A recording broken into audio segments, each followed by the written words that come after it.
The place wasn't fancy. It never tried to be.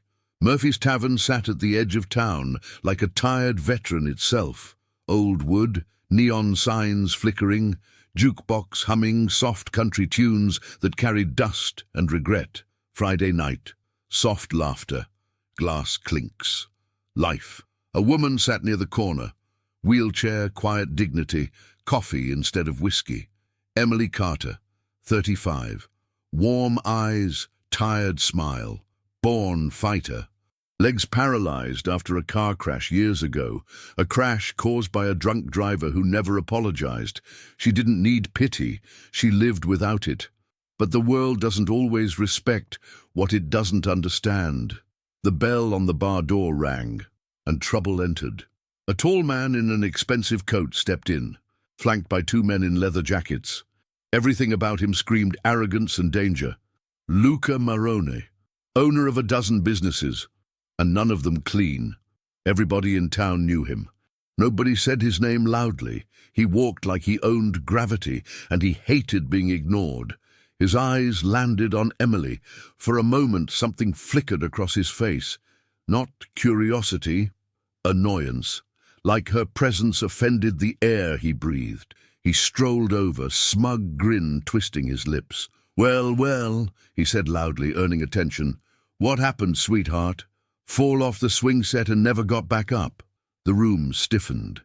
Emily's fingers tightened on her cup, but her voice stayed calm. "No, I survived something you couldn't." A few heads turned. Someone coughed nervously. Luca's smile evaporated. He leaned closer, mocking whisper. "You talk brave for someone who can't stand." Then, with a small, cruel push, he shoved her chair backward. The wheels rolled, hit uneven wood, and she tipped, gasps. A glass dropped behind the bar. Emily hit the floor, not hard, but hard enough.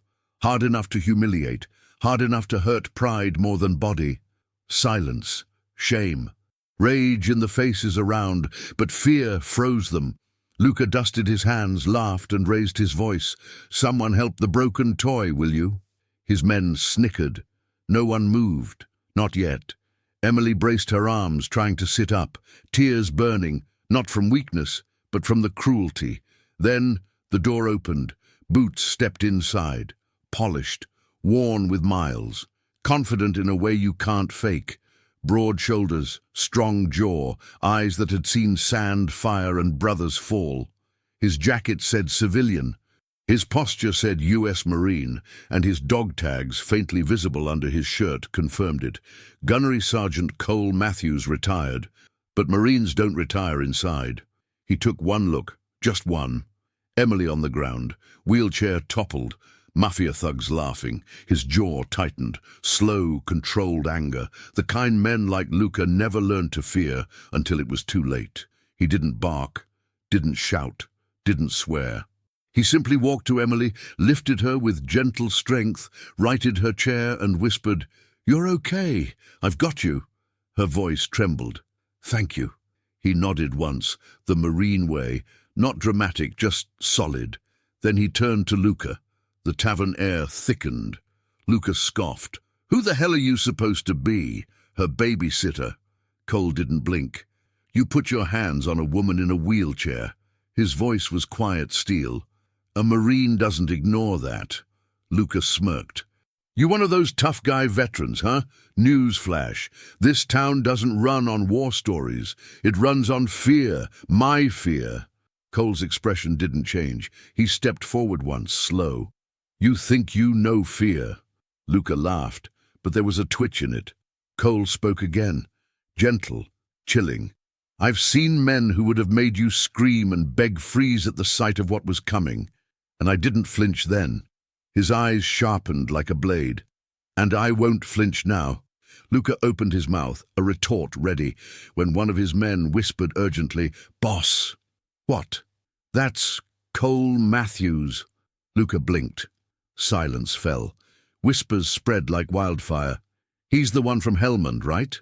The Marine who dragged 3 guys through open fire, alone. He's the one they called Ghost Shepherd." Luca's swagger bled away. "Because street power dies when real power walks in." Cole didn't raise his voice. He didn't need to. You're going to apologize to her. Luca swallowed, chest rising, falling, pride losing oxygen. Then, slowly, he dropped to his knees beside Emily. I'm sorry. His men stared, stunned. He wasn't apologizing out of kindness. He was apologizing because there are lions the world forgot existed until they walked through the door. Emily exhaled, shaky, shocked. She nodded, accepting, not forgiving, just acknowledging. Cole put a hand on her chair and whispered, "Let's get you something warm." And as he pushed her toward the bar gently, the whole tavern watched him like they had seen a ghost, the kind that protects, not haunts.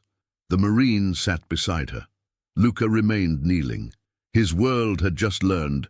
Some men kneel for power, some kneel out of fear, and some men make others kneel simply by showing up. The bartender whispered in awe, "Who are you?"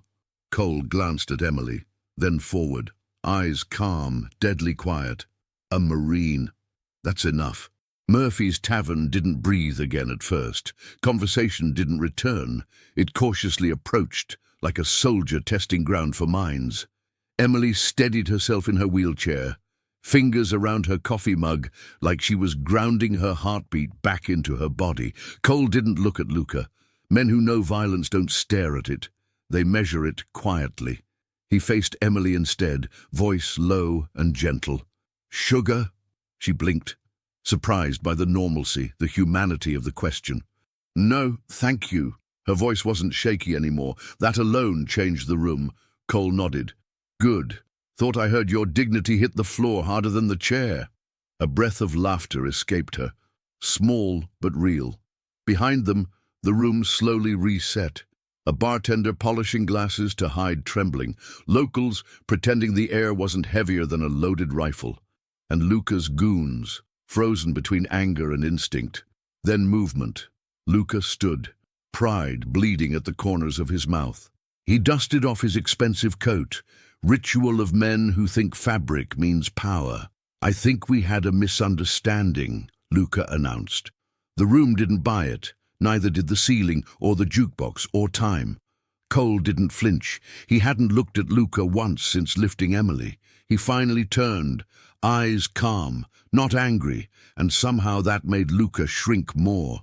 "You shoved a woman in a wheelchair," Cole said. "It wasn't a misunderstanding. It was your nature." Silence again. Like the tavern was afraid to breathe and interrupt fate. Luca forced a grin, spreading his hands. "You don't get it. I run this city." Cole tilted his head. "The kind you see before a storm breaks." "No," he said quietly. "You intimidate boys who never met a man." Emily's eyes widened a little. The room held its breath. Luca sneered. "You Marines think you're unstoppable, but this isn't your war zone." "No," Cole replied, "but you just turned it into one." The bartender, Murphy himself, thick mustache, hands scarred by time and past fights, placed 2 bowls of chili on the counter. "On the house," he muttered. "And thank you for reminding us what respect sounds like." Cole gave the smallest nod. Marine acknowledgement. Silent, weighty. Emily took a breath that actually reached her lungs this time. "You know they'll come back," she whispered. Cole didn't sugarcoat the truth. "Likely. Cowards love second chances." She studied him. He didn't twitch, didn't scan exits, didn't perform toughness. He simply existed, and that alone bent the room. "You're Ghost Shepherd, aren't you?" she asked gently. A muscle jumped in his jaw. "That name belongs to ghosts," he said quietly. "You led men out of fire," she replied. "That's not haunting. That's saving." Cole didn't respond. But silence can answer louder than words. Outside, the Mafia learns. Fear rain hammered the sidewalk like someone upstairs practicing artillery. Luca stormed under the awning, phone pressed to his ear. "He humiliated me," he hissed. A voice on the other end, smooth as polished bullets, replied, "If Cole Matthews walked into your life, it wasn't coincidence. It was fate testing you, and you failed." Luca swallowed rage and humiliation at once. "Do I handle him?" "No," the voice replied, almost bored. "You observe him. Men like Matthews don't arrive for one fight. They arrive to finish what the world forgot." The line died. Rain filled the silence. Lucas stared at the gutter water like it insulted him.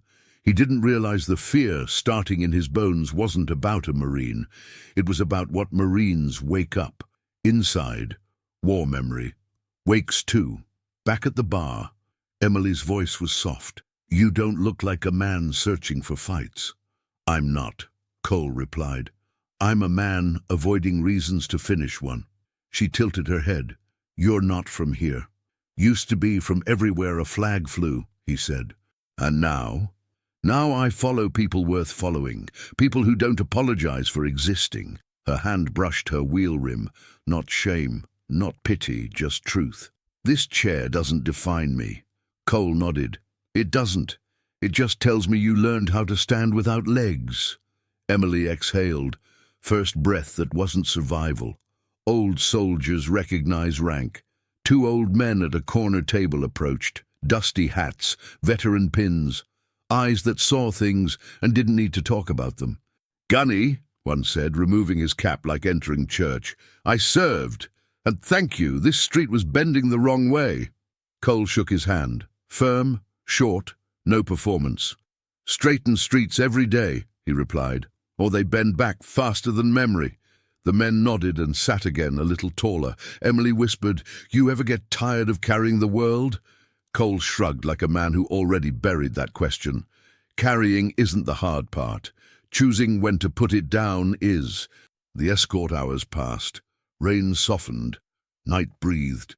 Cole walked Emily to her van, not because she needed rescue, but because respect walks. It doesn't shout. "Tomorrow," Cole said, checking the mirror on her van like a soldier checking perimeters. "I'll be here again." "Why?" she asked quietly. He met her eyes, steady, sure.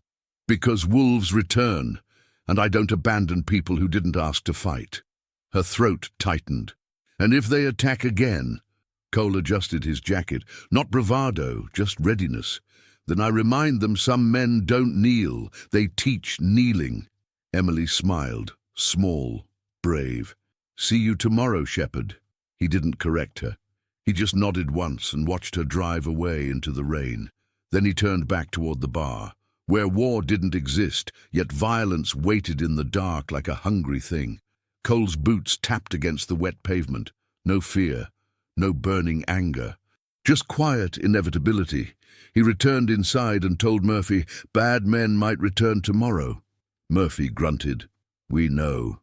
Cole lifted his coat sleeve, revealing faint scars like maps no one ever wanted to read. "Then tonight," he said softly, "we practice what good men look like standing." Morning sunlight wasn't gentle. It sliced through clouds like a blade, revealing a town that preferred its shadows. Murphy's tavern was still closed, but the door was unlocked. Because Marines don't sleep when vigilance is needed. They rest with discipline, like lions in tall grass. Inside, Cole wiped the bar counter, elbows steady, breathing calm. Emily wheeled in, holding 2 paper cups of coffee. "You beat the sun here?" she teased. Cole shrugged.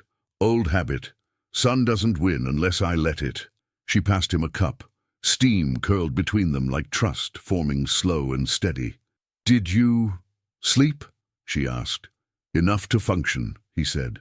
"Enough to watch the street. Enough to be ready for what comes," he didn't add.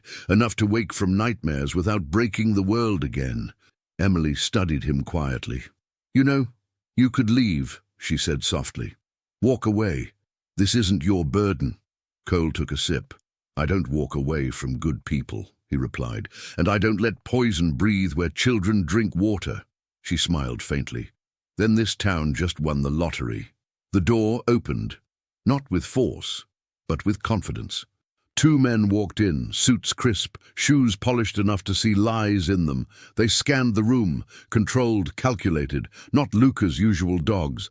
That alone meant escalation. Emily stiffened. Cole didn't move.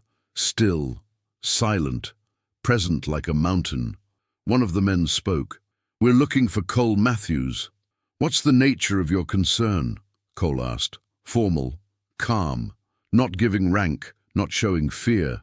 The agent flashed a badge, federal, a different kind of predator. We received word there was an incident last night. Cole rubbed the rim of his cup with one thumb. Define incident, he said. The agent smirked. The Mafia boss your presence embarrassed made a phone call. Emily inhaled sharply. So you're here to protect him? We're here to maintain order, the agent corrected. Cole watched him. No blink, no twitch. Just measuring. Order doesn't come from protecting wolves, he said. It comes from teaching them where teeth belong. The agent's eyebrow twitched. Your service record gives you credibility, Mr. Matthews, but we don't need a vigilante. Cole set his cup down slowly. I'm not a vigilante, he said. I'm a shepherd. Wolves don't like shepherds. Behind him, Murphy entered from the kitchen, wiping his hands. He didn't cause trouble, Murphy stated firmly. He stopped it. The agent studied Cole. Word is Luca wants you gone. Cole's voice stayed low. Men like him always want goodness to leave the room first. And if he pushes again, the agent asked. Cole's answer was measured, quiet, final. Then I'll stand where decent men once stood and remind him why he fears daylight. Silence, thick as injustice, heavy as fate. The agents exchanged a glance. Just don't turn this into a war. Cole finished his coffee. A war starts when good men do nothing, he said. I'm already guilty of enough silence. They left without another word. Emily. When the door shut, she exhaled shakily. You don't flinch, she whispered. I do, he said. Inside, where no one sees. That's not weakness. No, he agreed. It's training. Her eyes softened. I used to think men like you only existed in stories. Men like me always exist, he replied. You just don't see us until trouble does. She looked down at her wheels. When I got hurt, people treated me like I broke. Did you? He asked. She lifted her chin. No. Cole nodded. Then the world is learning from the wrong chapter. Predators return. A shadow crossed the tavern windows. Engines, low, measured more than one. A black SUV rolled up. Not rushed. Predators don't rush. They arrive. Emily swallowed. They're back. Cole didn't reach for a weapon. He never needed theatrics. He simply said, "Stay behind me." Murphy set down a shotgun. Cole shook his head. Not today, he murmured. No fear, no fire, unless they draw first. The door opened. Luca walked in. Not loud this time. Not smirking. A bruise darkened his jaw. His pride looked worse. He cleared his throat. Mr. Matthews. Cole didn't move. You came back, Luca said. I said I would. You didn't have to. Yes, Cole said. I did. A beat, then another. Luca's voice lowered. You humiliated me. I corrected you. That woman, Luca began. Cole's eyes sharpened. Say another word about her, and this ends badly for you. Luca stopped breathing for a moment. Predators aren't used to truth cutting deeper than knives. He stepped closer. Do you know who I am? Yes, Cole replied calmly. A man who built a reputation stepping on fragile things. And you? Luca challenged. Cole stepped forward. Just one step, but the walls felt closer. I am the consequence that fragile things grow teeth. The shift. Luca's shoulders slumped, just enough to expose fear underneath ego. This town, it's mine. No, Cole said quietly. It belongs to the decent. And if I don't leave, Cole's answer was a whisper carved in stone, then your past will meet mine. For the first time, Luca understood. He wasn't fighting a man. He was standing in front of a storm that once buried darkness for a living. He backed away. I'll return. I expect you will, Cole said. And I expect you to behave. Luca turned to leave, then paused. Why her? He asked. Why protect a stranger? Cole looked at Emily. Strength under quiet skin. Because the strong don't prey on the wounded, he said softly. Only cowards do. After they left, Emily exhaled. You just told the Mafia how the world works. Cole shook his head. No. I reminded them someone still believes it. Murphy poured coffee. Hands steady now. "You staying?" he asked. Cole looked at the door, at the town, at the quiet he promised to guard. "I stay," he said, "for now." The wind shifted around noon. Seagulls went quiet. Even the jukebox seemed to wait for permission.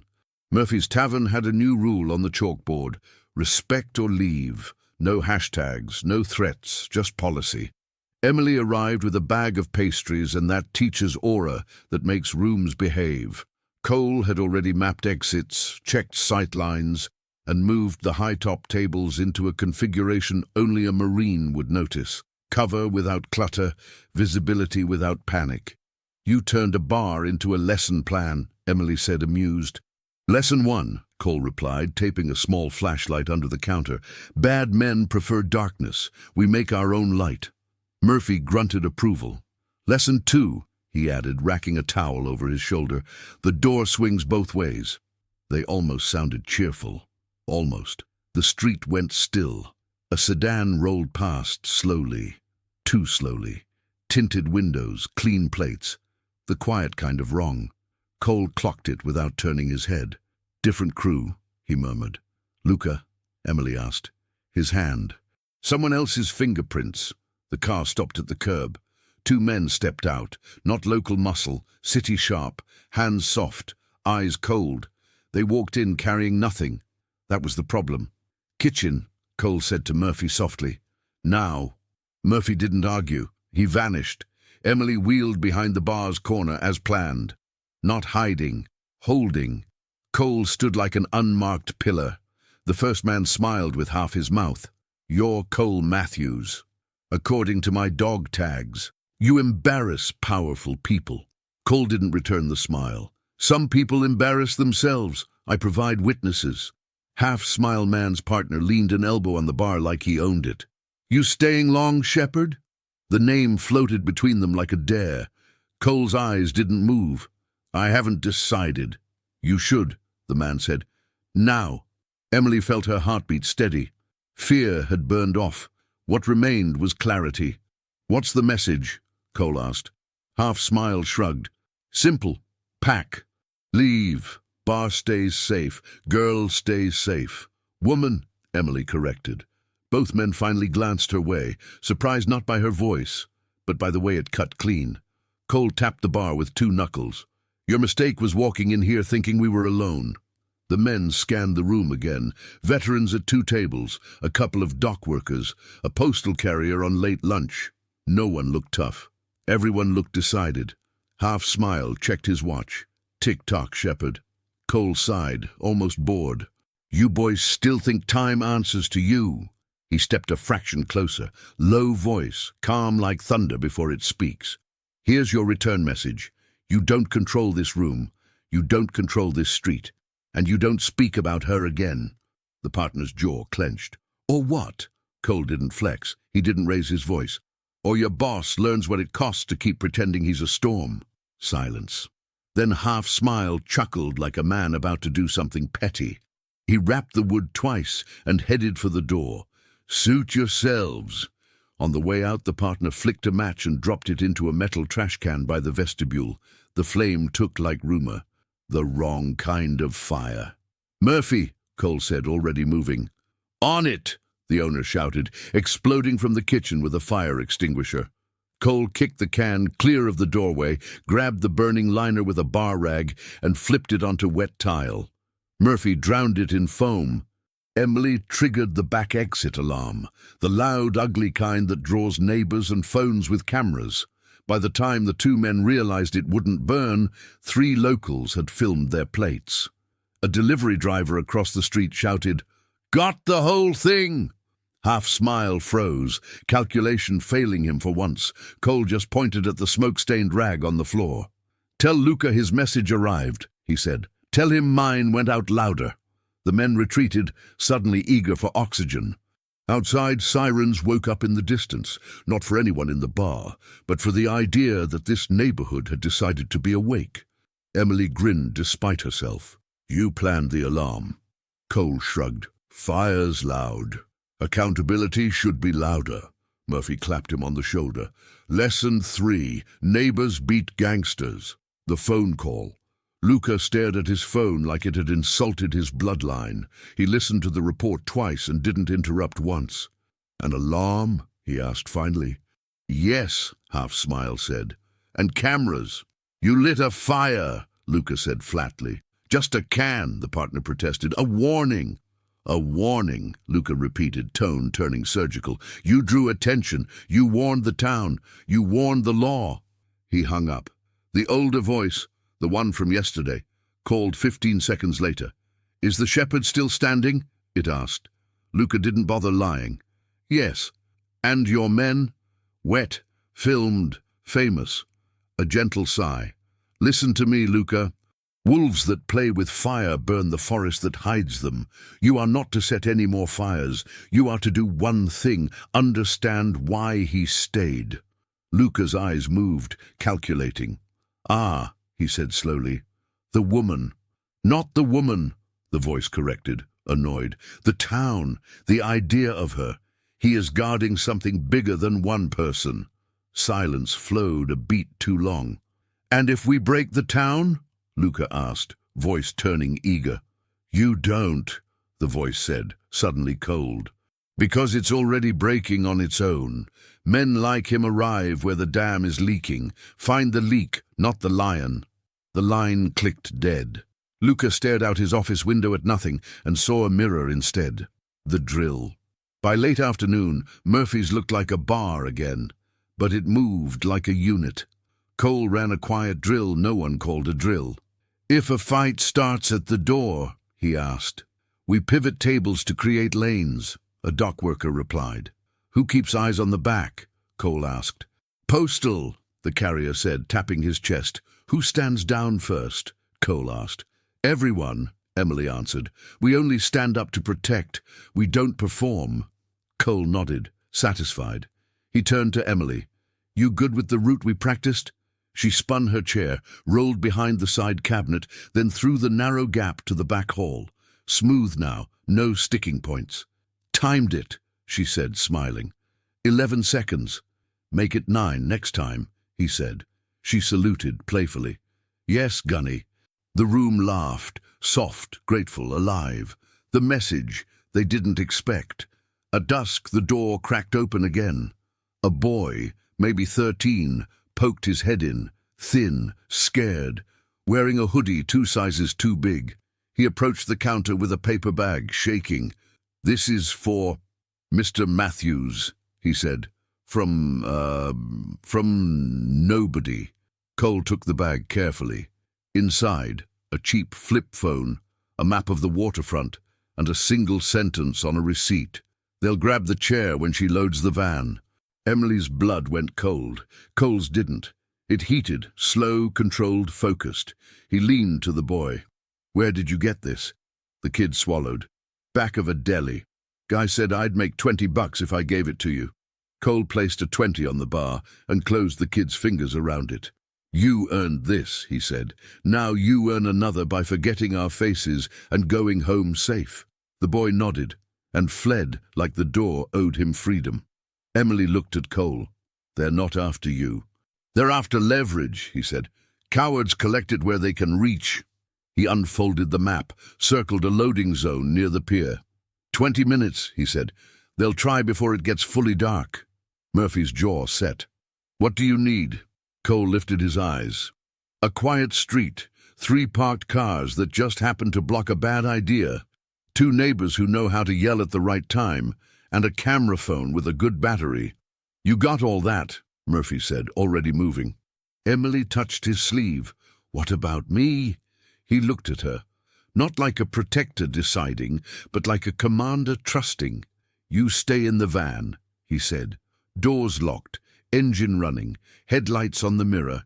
If anyone touches the chair, you lean on the horn and call out the plate. The phone in this bag is theirs. We'll use it to let them hear themselves fail." She nodded, fear present, but smaller than resolve. Cole checked his watch. 8 minutes, he said. "Let's teach a message how to behave." The pier. The waterfront didn't look like danger. It looked like postcards and tired boats and gulls arguing about nothing. Emily parked where the map circled. Murphy's truck slid casually behind her van. The postal carrier idled across the lane. Two dock workers argued loud enough to be tactical. Cole leaned on a lamp post, hat low, the picture of somebody waiting for nothing. The flip phone rang. He answered. A voice he hadn't heard yet said, crisp, "Mr. Matthews, step away from the vehicle." Cole didn't. "Tell Luca to stop hiring cowards with scripts." The voice didn't rise. It smiled. "Open the rear hatch and send her chair rolling down the ramp. We'll return it after she learns her place." Cole clicked speaker, held the flip toward the street, and said for all to hear, "Listen carefully." He nodded at Murphy. Murphy eased forward, accidentally, bumping fenders with a black sedan creeping from the side. Metal tapped metal. "Not violence, interruption." "Hey," Murphy boomed, pure theater. "You want to kiss my bumper? Marry it first." Phones raised. Neighbors turned. Light hit faces not used to being seen. Cole spoke into the flip again, calm. "You feel that? That's a town waking up." The sedan froze. Two men inside weighed pride against exposure and found exposure heavier. They backed away, too slow to look brave, too fast to pretend it was strategy, and vanished around the corner. The voice on the phone hissed. "This isn't over." "It is for today," Cole said, "and today is how the rest learn to behave." He closed the flip. Silence returned. The good kind. Emily breathed out, hands steady on the wheel. Cole opened the van door and met her eyes. "You did perfect," he said. "So did you," she replied. "You made them kneel without touching them." He shook his head. "I didn't make them kneel. The neighborhood did." He glanced up the street, at windows and porches, and people pretending not to be heroes. "Wolves don't fear shepherds," he said softly. "They fear flocks that remember they're a flock." Coda, the call. He didn't ignore. That night, Cole sat alone at the bar after close. No noise, no music, just the hum of refrigerators in a town that had decided to keep breathing. The cheap flip buzzed again. Unknown number, same calm voice. "You can't stay everywhere, Matthews." "No," Cole agreed. "But I can teach everywhere how to stand." A pause. "I know who you are," the voice said. Cole smiled without warmth. "I know what you are." Click. He set the phone down and looked at the door, the most honest piece of wood in the building. Behind him, Emily's laughter from earlier replayed in his mind. The sound of someone who'd been pushed, learning she could push back without becoming what pushed her. He finished his water, no liquor, not tonight, and whispered to the empty room, "Lesson 4, tomorrow." And somewhere in the city, a Mafia boss realized the message had changed. He wasn't warning a Marine anymore. He was negotiating with a town. A week later, the bar was fuller than ever. Not loud, alive. Emily polished glasses behind the counter, smiling as she moved with quiet confidence. Murphy laughed with customers like a man who remembered what peace tasted like. Cole sat in his usual seat, not guarding, just being. A shepherd at ease because the flock had learned to stand. Then the door opened. Luca entered alone. No entourage, no arrogance. Just a man stripped of the armor fear once gave him. He walked straight to Cole, voice low, steady, almost human. "You didn't humiliate me. You reminded me what strength looks like." Cole didn't answer. He waited. Luca swallowed hard, then did the one thing he once swore he never would. He knelt, not to power, to honor. "For what you did for her, for this town, for what you still carry, I'm sorry." A hush fell. Emily froze. Murphy's jaw dropped. Cole didn't gloat, didn't smirk. He placed a steady hand on Luca's shoulder. "Stand up. Men don't rise by kneeling to other men, only to their conscience." Luca rose, humbled, changed, unfinished. He left, not chased, not cursed, just quieter. Cole turned to the bar. Life resumed. Laughter breathed again. A jukebox song floated like sunlight through dust. Emily rolled up beside him. "So that's it? No victory speech?" Cole shook his head, eyes warm. "Victory isn't noise. It's peace." She smiled. "And what are you now?" He glanced at the town he'd quietly rebuilt from fear into dignity. "A Marine," he said softly, "and a man who finally has a home." The screen would fade on the American flag outside the window, a little worn but flying strong. Because some battles aren't fought with fists, they're won with presence, restraint, and unbreakable honor. And sometimes the strongest warriors are the ones who make their enemies bow, without lifting a single hand.